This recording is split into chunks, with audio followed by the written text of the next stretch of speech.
Once in a while, I get messages from people telling me that the prepping foods I'm showing are unhealthy and I shouldn't be recommending them.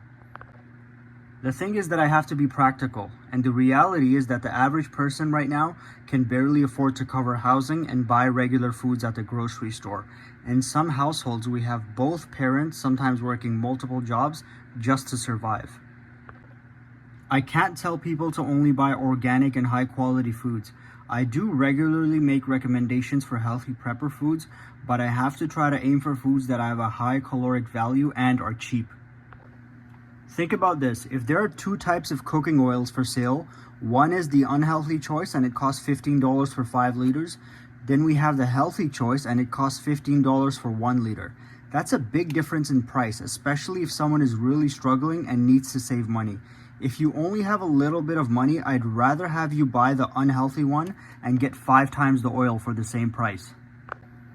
If we have a major food shortage or a total collapse scenario, you'll be happy you picked up the 5-liter bottle of oil because it'll last you much longer. In that scenario, the type of foods you bought will make a big difference in how long you survive after the collapse. If you decide to buy 5 bottles, think how long will 5-liter bottles last you and how long will 5 1-liter bottles last you. Making smart decisions now will benefit you greatly if SHTF happens.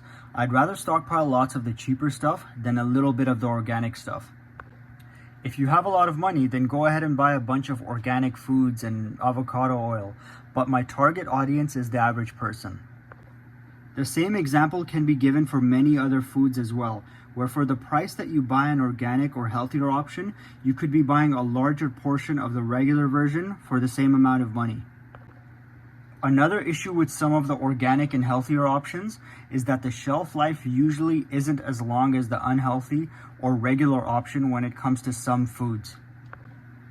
In the case of real honey and maple syrup, yeah, get the raw and organic version because it'll last you forever and the fake stuff won't.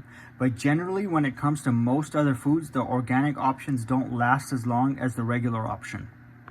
If the world is in complete chaos and it's a total collapse scenario, I won't care one bit about how healthy the foods are. I just want to be able to survive, and I'm sure it's the same way for most people. Ultimately, you have to make a decision yourself based on your financial situation and what's important to you. Alright guys, that's it for today's video. Thanks for watching.